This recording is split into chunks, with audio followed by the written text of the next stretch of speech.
Hello and welcome to the Smoking Barrel Podcast. I'm your host, Cody Barrett, and with me is, as always, the pit barrel master himself, Grant Full.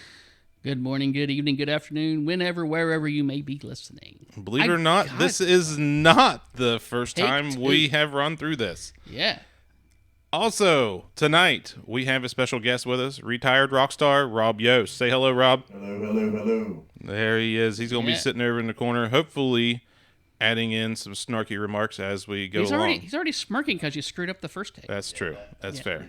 Yeah, it was. That's fair. Yeah, I'm here for additional flavor. Yeah, exactly. That's fair. Yeah. Yeah. Yep, that was embarrassing. All right. So, tonight's show, guys, is going to be probably one on the shorter side. Just got a few things we want to talk about, some future plans going on. And the big thing that we're going to talk about is Grant's latest score at the supermarket on a sweet amount of brisket. Yeah. Sam's Club.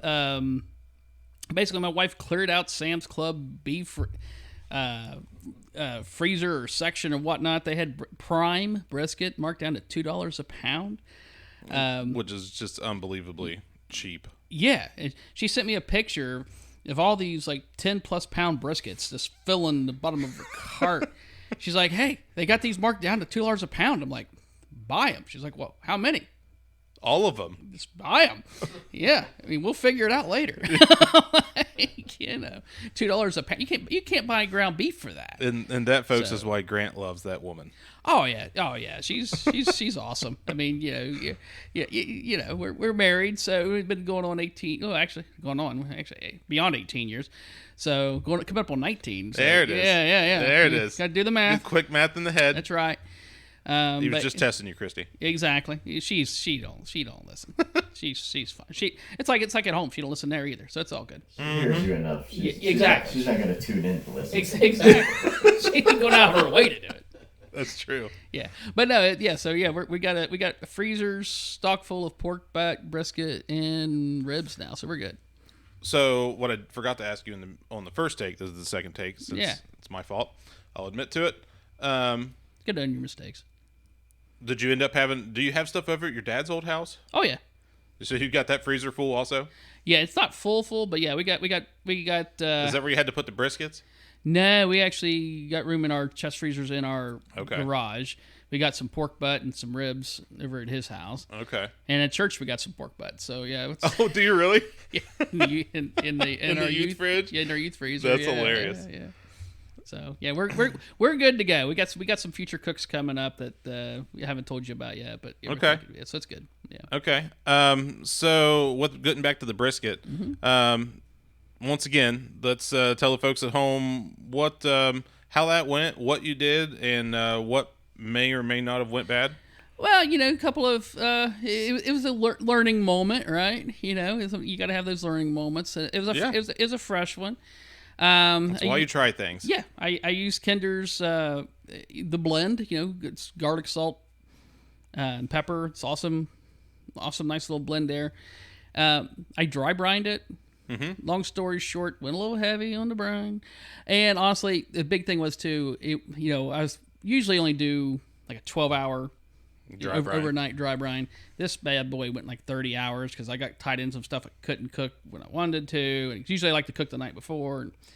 So anyway, she turned out a little salty, but overall the meat was fine. And the other heartache. Panic moment issue was for me. I set up to cook. I've been cooking with that particular barrel for 6-7 years. Yeah, it's on the money all the time. I got that IQ Pitmaster thing. It has that fan that controls the temperature. So I set it. I went to bed. Now what temperature was that? I set it for 270. Okay. Yeah. Okay, and that's what you normally do a brisket at? Yeah, for the pit barrel, that's what it runs. It's fine. Okay. Yeah. But anyway, thankfully, middle-aged man, I had to get up and pee. It's like 2:30 in the morning. And I'm like, well, I'm going to go check the brisket. I go out, and that red light on that fan's is flashing. What's that mean? Like it's hot. Oh, really? Yeah, it's very hot. So it's telling you need to shut some vents. Something needs. Oh, you need yeah. to shut something down. Yeah. So I was in there for, this thing was in there for 2.5, close to 3 hours. So you didn't have the meter in? Nah.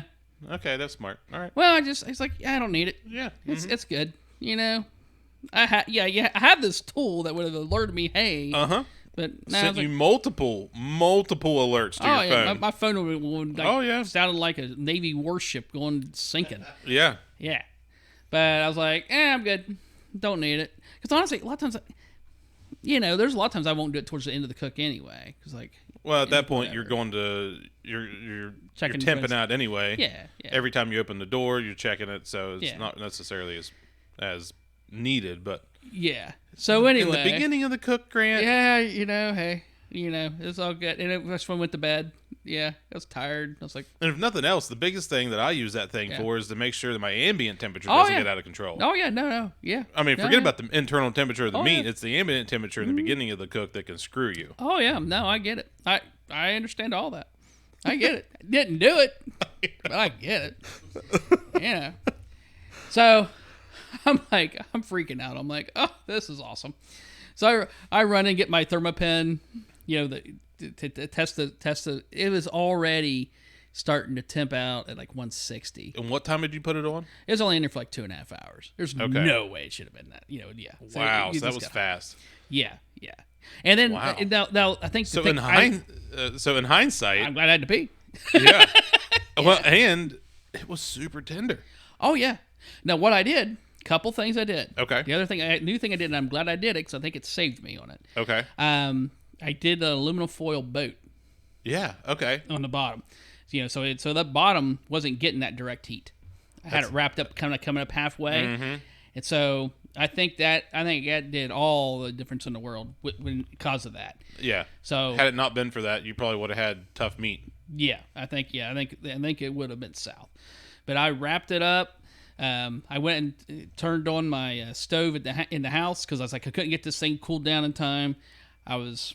And I couldn't figure out what. Honestly, it's 2:30 in the morning. I was like half asleep. Like, what is going on? I couldn't figure it out. So I finished it off in the stove at 230 degrees, and put the probe in it, its own probe, and then I tightly wrapped it. Now, what time was that? 2:30. Like, you pulled it. I pulled it right then. Yeah, I pulled it right then. Okay. I wanted to get that thing cooled down. I was like, I did not want to try to cook it was just cooking too fast. Yeah, way too fast. Yeah. So I finished it off, and it took. So it cooking at 230 from that 160. It took hours to cook. I mean, hours to cook. And then which it should. Yeah, and when I wrapped it, I did put that. I wrapped it with some of that Wagyu beef tallow. Yep. With some minced garlic. And so. I definitely tasted the garlic. Yeah, it was really garlic forward. Yeah. Yeah. But turned out it was very tender. Probably one of the more tender, more moist briskets I ever fixed. Now I will say this. Obviously, I think we've found out in hindsight, 30-some hours is way too long to dry brine a brisket. Oh yeah. But if you took the crust off, yeah, I think it would have been fine. Which is sacrilegious. Yeah, I know. But if you took the crust off, and I did it on my plate, and just had the meat, it was pretty darn near perfect. Yeah. It was just the leftover seasoning on top that really made it, and that's what got into the juice, and that's what really made it a little too salty. A little too salty. But how to do the next day? Oh, I'm gonna tell you what. With that said, man, I had like the best breakfast of my life. I put some of that in a frying pan, and I fried up some potatoes with it, and some onion, and a couple eggs. Added no salt. Added no seasoning because it was already into brisket. And I just let it use it, and some of that fat started to render down even some more, and that just kind of all blended together. And his potatoes soaked up some of that.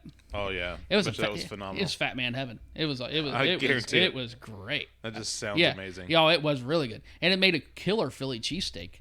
You did that too? Yeah, you didn't tell me about that. The follling day, yeah. Nice. I got me a hoagie roll, and sauteed up some onions, and honestly, for cooking, just for like an added thing. That brisket was probably the best brisket I ever fixed for that. Wow. Because it just, when you wanted the brisket, you didn't need the brisket to be the star of the show. Yeah. You just needed to be part of the show. You needed it to be a solid ingredient. Yeah, it was awesome. Yeah. Like, honestly, it would probably make great chili. Oh, I bet it would. Yeah, yeah. Actually, I'm gonna freeze. Yeah, yeah. Did you freeze any of it? Yeah, we're freezing some tonight. Now I'm gonna Okay. make a batch of chili with it because I think, like I said, Let me know. yeah, because it was just too much if you just want, and that's what I like really aim to do is just eat brisket by itself and enjoy it by itself. Yeah. Oh yeah. But man, And you don't, and sometimes it doesn't work out. And when it doesn't, you find a way to still use it. exactly Because you're not throwing away a beautiful No. cut of brisket. No, and like I said, it was cooked well, and honestly, I was really surprised. I thought this thing was going to be just horrible. Honestly, I was surprised with a couple things. It still had some really good smoke flavor. Of course, I used lump charcoal and I used pretty heavy mesquite. Yeah. Used a lot of mesquite wood with it. So Yeah, I think great smoke flavor. Yeah, smoke flavor was there. I mean, don't get me wrong. I still ate about a half a pound of it. Yeah. Honestly, I might even try cooking it that way again. I'll just cut back on the brine. Yeah, just don't brine it as long. Because I mean, honestly, Because if you did that and then you stuck it in the smoker, it's going to cook most of that off. yeah, it was. Yeah, so honestly, the cook itself was fine. The meat itself was fine. Yeah, like I said, it was just a little bit. And honestly, now that I'm thinking about this, I think that if one, it was kind of windy that evening, and Yeah, well, that was the thing that happened. Yeah. I moved my fan over. I was afraid it was that's was right, going it to was rain. raining. So I kind of made a little tent to put my fan in, Mm-hmm. and when I moved that, it moved my bottom vent. So my bottom vent cracked open. That wasn't regulated. So it was Right? sucking way more air in It than was what it should have. it was feeding that bad boy. Oh So yeah. that fan was probably running like next to nothing, trying to choke it down, and Yeah. it couldn't do anything. No, yeah, because the dummy operator left Yeah, it makes the sense. left the thing open, and I didn't use my fail-safe tool with the meter there to say, hey, I mean, I'm just thinking out loud, but I think that, especially running it at 270, if that hadn't happened, even being brine for 30 some hours, spending the whole time in the smoker, I think would have canceled out a lot of that salt. I don't know, maybe, but I don't know about that. It was just too much, I think. Well, I think it would have crusted up. You would have got some crunchy on top, Maybe, and that would have drawed some of that out. I don't know, maybe. Well, and generally you get a little more shrink in the smoker, and I just think that would have prohibited some of that from really sinking in there.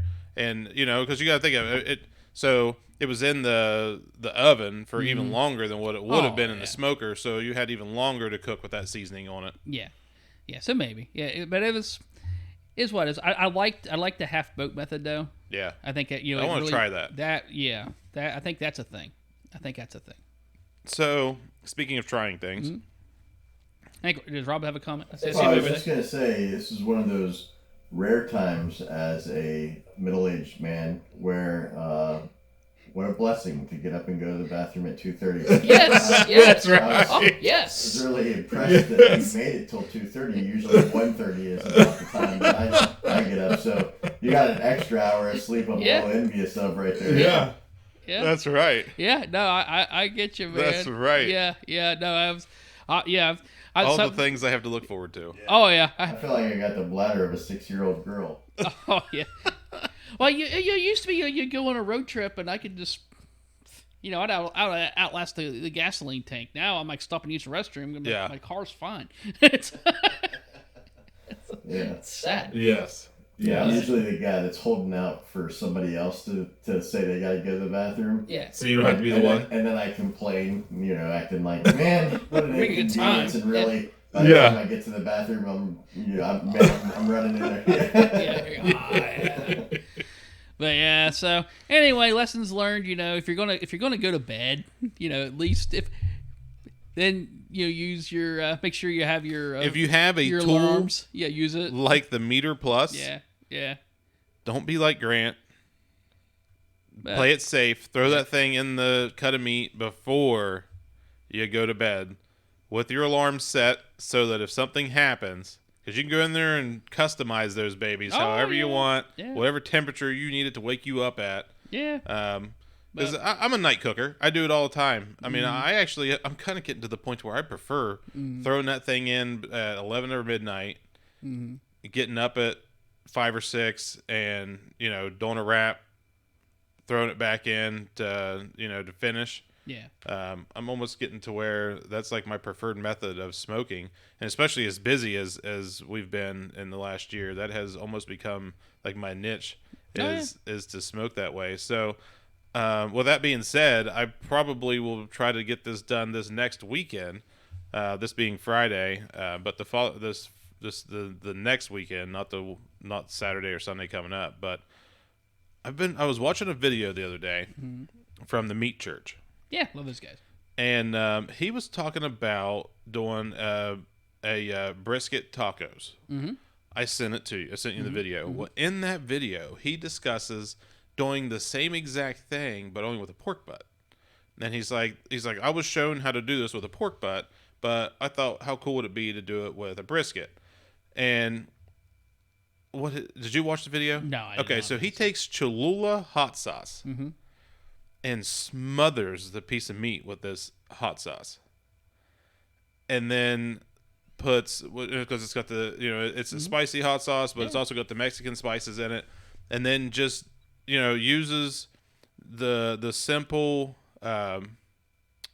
your simple, like, he said whatever you're using. So like if you're doing a pork butt, use a traditional just salt and pepper, the pork butt rub, but no salt.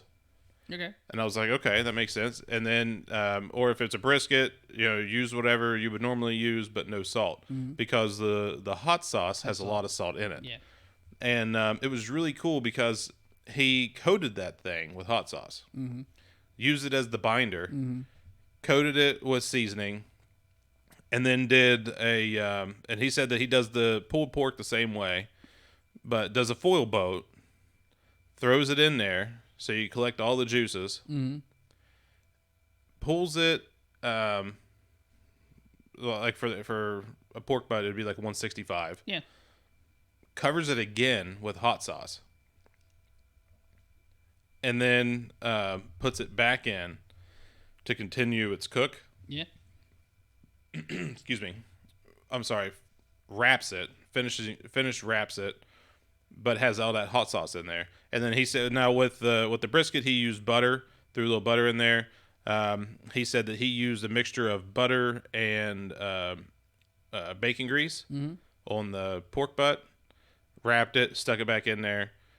And I don't know why, but that just sounds amazing. Like, I love Cholula hot sauce anyway. Oh, yeah. I mean, I keep it on the stove.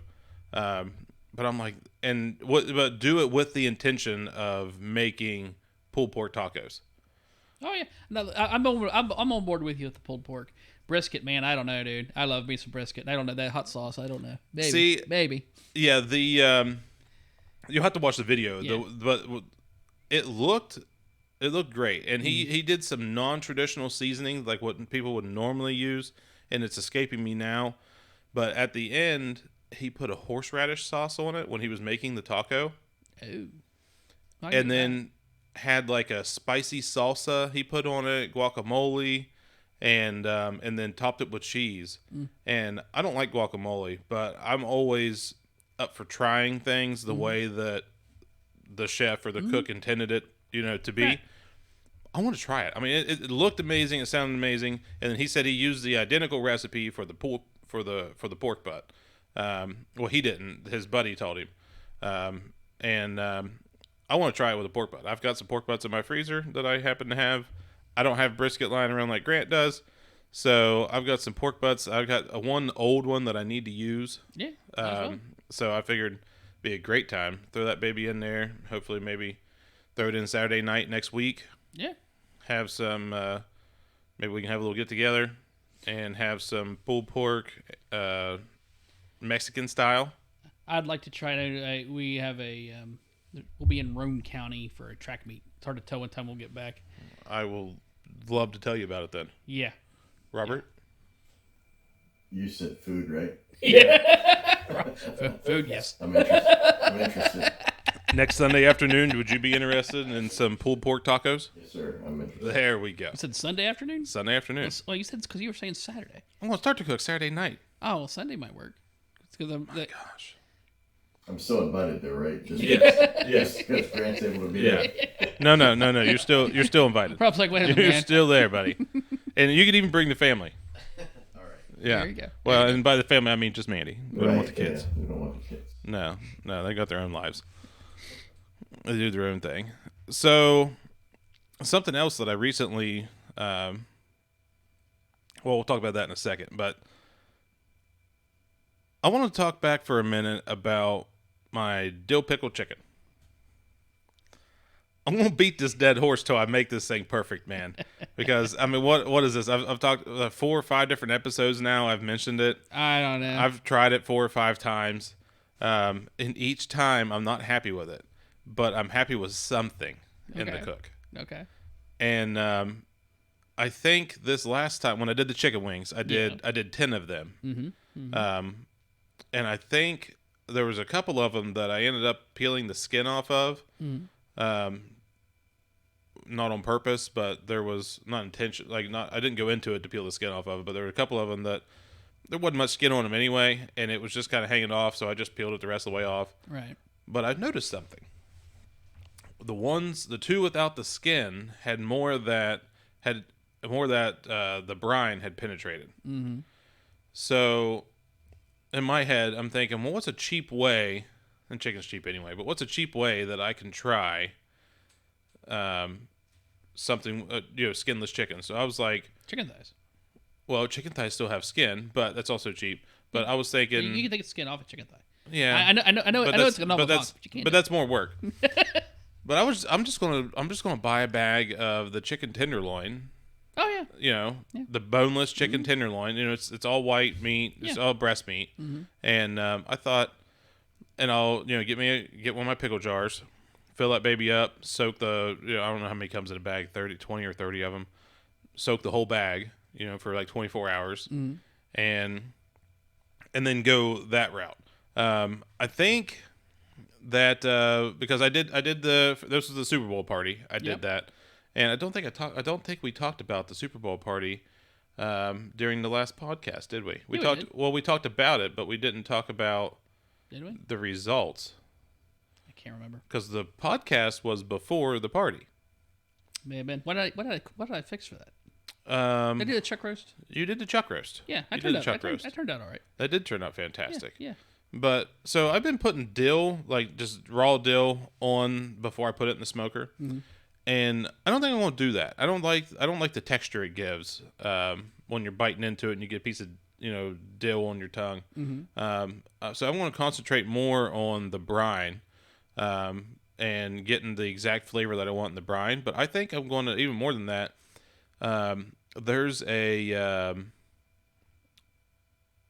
it's a spicy garlic dill that I've really been, like pickles that I've been buying, I've really been digging lately.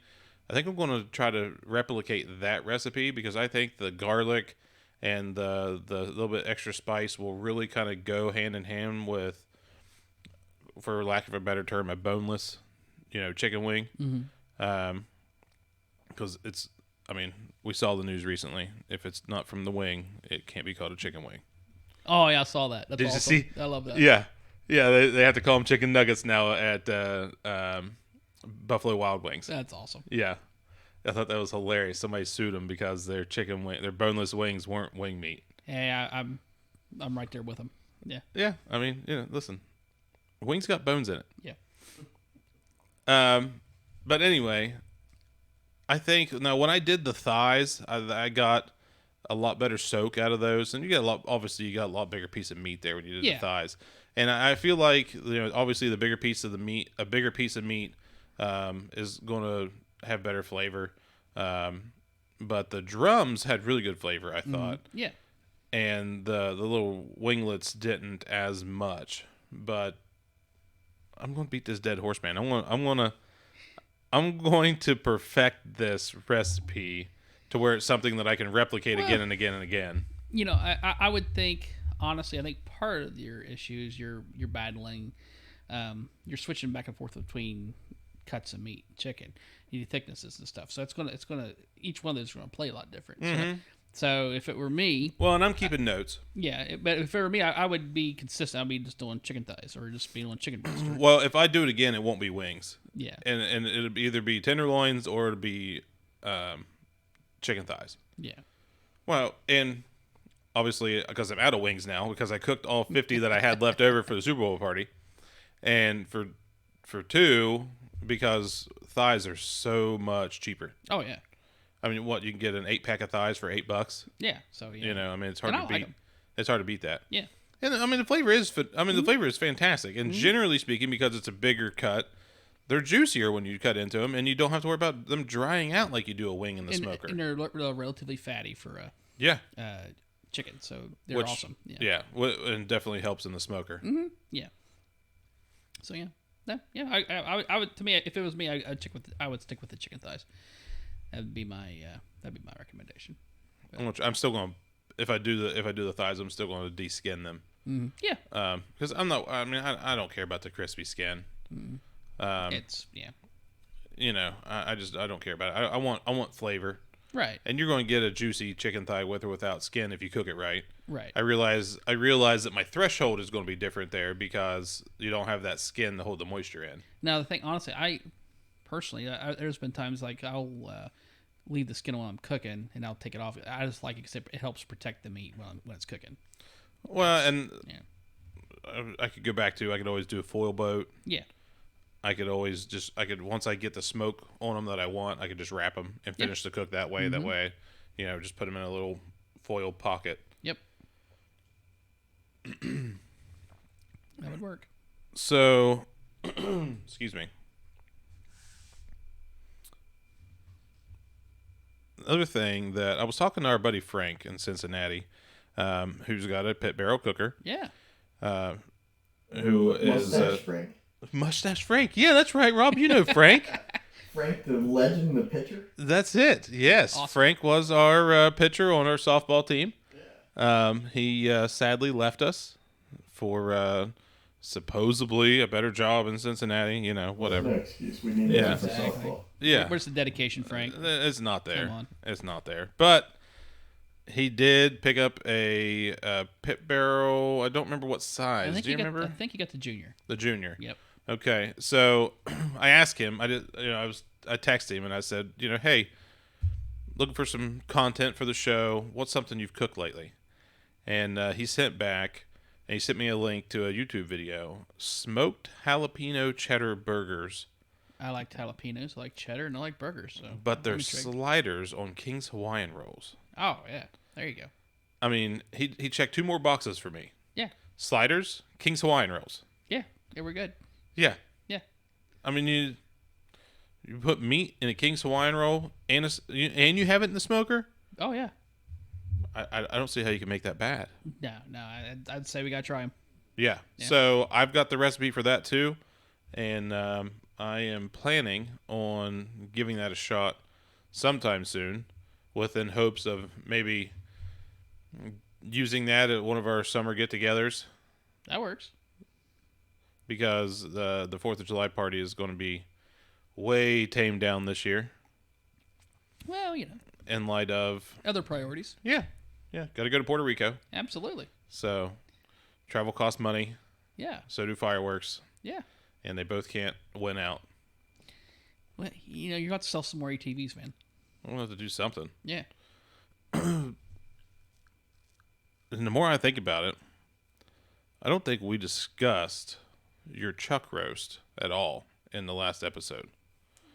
Because what we do, when was the Super Bowl? February. February what? End of February. Second week or end of February? Middle February. It was like the first week of February that we cut that last recording. Yeah. So That turned out really well, I thought. I did too. Yeah. I think that's I knew I was forgetting something. That's something else that I've got in my freezer that I totally forgot about till just now. And I was sitting around all day. We put it. I put it in the description. That's right. That's right. I put That's the right. links to the recipe in the description of the last podcast. That's right. So we That's discussed right. it. We discussed it. Yeah, it turned out really well. If you want, just You know, I could just look at my notes from last episode. so anyway, I go mean, I back. have my laptop in Go front back of and us. look at the description if you want it. But basically, Yeah. I took a chuck roast, smoked it for like 4 or 5 hours in the smoker. Yeah. Threw it in a boat of red onions, and I took a filled it about halfway full with some That's- beef stock, red wine, That was it. That was garlic. That was what covered it, finished off in the oven. It turned out amazing. Because I felt like we discussed a foil boat before. Yep. And that was what I definitely am going to do with my chuck roast. And that's why I did the brisket that way, because it was well as I did the chuck roast. It turned out well. I don't know if it's a fad or what, but it seems like there's a lot of videos that keep popping up recently of guys showing of established, pit masters doing foil boat cooks. Well, that's the blessing of today's technology. Information gets shared very quickly. You see it. It's not the norm. No, It's not the norm. So why not? Mad Scientist Barbecue is actually the guy that turned me onto that. Oh, really? First off, yeah, he tried that a couple times. Well, that's the Meat Church guy. That's what he did in that brisket video that I was just discussing. Yeah. Okay, well, that's embarrassing. I forgot about that. But, this was take 2. So, but it's all good. I do plan on, I would like to get that penciled in too. I don't know how I want to cook it, but I've got that 6-pound chuck roast, and I would like to do something of my own. I kind of want to copy yours because yours turned out so freaking good, but I would kind of like to do something, try something different, especially because we have, food critics like Rob. Did you have my chuck roast for the Super Bowl? I did. It was amazing. It was thank you. Yeah, there you go. Yeah. Speaking of that, you shouldn't lie, but did either one of you? Yeah. I don't think we talked about this. I mean, I think we briefly touched on it the last episode. But did either one of you try the goose? Yes. That goose was amazing. Wasn't that amazing? Yeah. I liked it. I have never had goose before. I liked it. It's very strong, and it's one of those. I want to smoke it. I can only. I think I wouldn't want like a goose sandwich. I don't. It's like a good side. Like give me like an appetizer. Yeah. It's like the 2 small pieces I had. I really enjoyed. Yeah. I'm not sure I want more of it. Listen, here's the thing. I'm the fattest guy in the room. So I don't know. I don't know about that anymore. It's only because you're shorter. I can say this with a little bit of authority. I wholeheartedly disagree. You're wrong. It was really good. I have never had goose before, but I've always heard exactly what you said, that it's normally pretty gamey and strong and stuff like that. I did not feel like that was at all. It tasted more like I was eating tenderloin. I thought it was very strong, very tender, but yeah, it was like. But it was good, It strong. was great. I liked it. Yeah. I totally could have slapped some of that on a couple of rolls and went to town. I had 3 pieces of it. Yeah. And then I got a piece of it while he was like he had a smaller end, like one of the smaller ends of the breast was he cut it off because it was cooking too fast, and when he cooked it on a flat top, but I want to throw one in the smoker. You see, I think if you did that in like in a little bit of red wine. I think it would help kind of do a red wine foil boat and stick it in the smoker. Seriously, I think and that use would, like an apple wood. I think it would cut that. We need to get gaminess Justin down a into little bit. smoking. Yeah, Because he'll go in between big projects. He'll have a couple weeks downtime, and that would be his chance to try that kind of stuff. Because he goes out and hunts these things. I mean, he actually shot the one that we ate. Sweet. Yeah. But that was good. I'm kind of in between. I didn't I didn't hate it. I didn't fall in love with it like Rob did, but I really enjoyed it and I want it again. Yeah, no, I would have it again. It's one of those it's just one of those. It'd be an appetizer. I wouldn't want a main course of it. Oh, I definitely think it's something that if we had a big get together or something, we would want to make sure that is the first thing available. You know what I mean? Before all the rest of the meat comes out. Yeah. Yeah, it was phenomenal. But yeah, that's good. That's good. But Anything else? I think that pretty well covers us for tonight's show. I'm gonna check my notes. Is there anything else that you've got coming up that we can talk about? Is there maybe a teaser that you can give us? Not yet. Not yet. Okay. Not So yet. just leaving us on a cliffhanger Yeah. of some possibilities. Possibilities. Possibilities. Yeah. Okay. Well, with that, guys, like I said, this is just going to be a short show for us this evening. Just trying to keep things rolling for the year in hopes of possibly getting 12 episodes out this year. And the show could have been shorter, but he said it's like Grant he keeps talking. And I think we can go. I think we have Rob here as witness and you all as witnesses that it's Cody that just keeps talking and talking. So, but anyway, so I just wanted to clarify that before we ended. Well, I mean, it's partially true. Partially true. If partially is 80%, then yeah, it's partial. It's maybe 60-40. Okay. Yeah. All right, guys. All right. Thanks for tuning in. However you may be listening, please don't forget to drop us a 5-star review if you're listening to us on Spotify or Apple Podcast. Please feel free to reach out to us at the smokingbarrelpodcast.com where you can drop us a line. Sign up for our newsletter. That's something that I hope to get in the works this year. And if nothing else, maybe we'll get some more. Or if you're going to buy a smoker, use the Pit Barrel Cooker link through our website. Right? Yes, that would help us out a little bit. Doesn't cost you anything, but helps us out. Yeah. If you don't want to sign up, if you don't want to be part of our email chain, definitely click on the Pit Barrel Cooker button and check out Pit Barrel Cookers, guys. They're fantastic. Grant's got 2 of them. They're having a sale right now too. Are they? Yep, 20% off. Okay. Yeah. And you've heard it from Grant. Also, don't forget the Fire and Smoke Society, guys. Yep. Awesome seasoning for everything. Yep. I have quickly switched over to that's basically all I use now. They've got something for every occasion. So once again, don't forget, check us out, smokingbarrelpodcast.com. Check us out on Facebook, and hopefully we will be talking to you very soon. For Grant and Rob, I'm Cody. Thanks a lot, guys. See ya. See ya. Have a good one.